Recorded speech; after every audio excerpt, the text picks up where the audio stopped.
All right, what does Deep Space Nine and Breaking Bad have in common? We'll talk about it after this.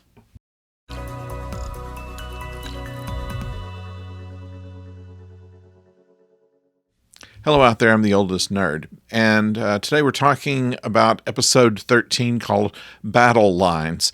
Now, in this episode, like most of the ones that have preceded it, it has been beside the plot of the show, and there's always something that's going on. They get in trouble, they got to get out of trouble, that's fine. But deeper into it, they define characters. We've already seen that done pretty well with Sisko, with Quark, with Odo. And in this case, it is time to see just what pushes Kira. And a wonderful performance, by the way, given by Nana Visitor, who has played this part with aplomb up to now, and shows what her inner self is. She is very much a warrior. She is very much an authoritarian figure. But when it comes down to it, she is concerned that that's all she is. And the introduction of Kaiopaka in this episode, who has never seen the space station, never been off Bajor for that matter, and wants to go through the wormhole, is quickly accomplished. But of course, trouble gets in the way.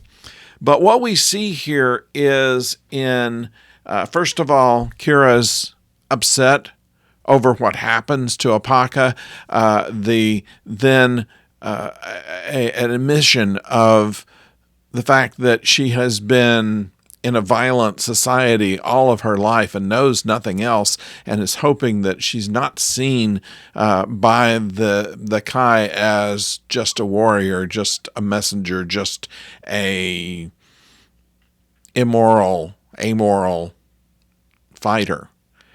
And she's reminded that this is the first part of healing, that in order to be able to shed yourself of this, you have to come to terms with yourself, to understand yourself better. And that's what a great deal of this is about. It has a great amount of acting, the whole gamut with Kira, of being the warrior, of being vulnerable, of being spiritual, and being contrite. Now, there are other things to say about this episode. For instance, in my tease, I mentioned that we have something in common with Breaking Bad, also with Better Call Saul, which is Jonathan Banks. He plays one of the aliens in this episode, and it's maybe 20 years before we see him in Breaking Bad, so he's a younger fellow and made up, but there's a certain amount of his bearing and the way that he speaks, and a certain snarkiness that seems to be in all of his characters that is present here, and kind of nice to see.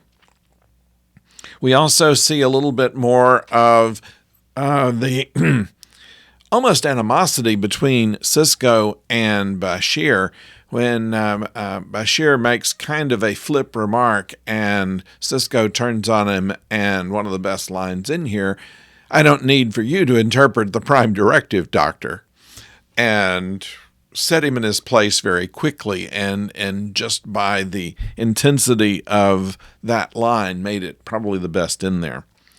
We also see Dax and O'Brien working together, and we find that O'Brien is a whole lot more than just the fix-it man. He has some very creative ways of finding things and of doing just enough to make something work, but not try to overtake the plumbing. It is shows a very clever, nuanced engineer that O'Brien is in this series. Much more qualified than just to be a transporter technician.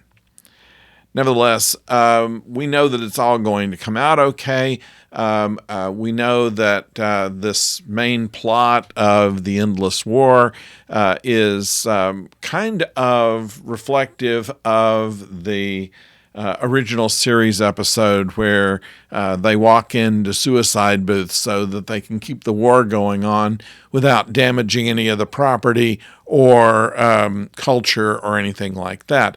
This is not exactly like this, but things keep fighting. It also reminds me of oh gosh, what was it? Where once again on the original series, where Klingons are put on the ship and all the advanced weapons are gone, and they fight each other with knives and spears, and it's very reminiscent of that as well.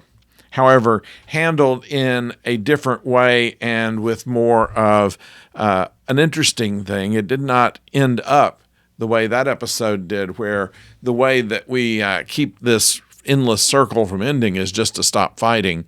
This is something that these people actually had a greater difficulty accomplishing.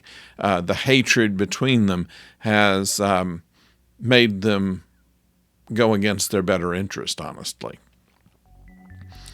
So that's what we see in battle lines. There is a touching word at the end where Kaiopaka says to Sisko, "Our paths will cross again," and so they will. We hope that you'll subscribe to this channel and also like it. If you'll click the like button, that doesn't really... Well, I don't know what it does, honestly, but it sure makes me feel good, and whether it does anything for YouTube or not, it doesn't matter to me. But your subscription is important in order for us to continue to grow the channel, and we hope that you will help us do that. In the meantime, of course, if you have anything to say to us, please put it in the comments below. I read all of them and respond to most of them, so I always look forward to the conversations with you. We will have a retro review of the original series on the morrow, and then on Friday we'll have another review of Babylon 5. That will be episode number 3. So if you and of course we're waiting for Lower Decks to come back in a couple of weeks. When it does, we will start reviews of that as well. So thank you for joining us. Until next time, don't go far.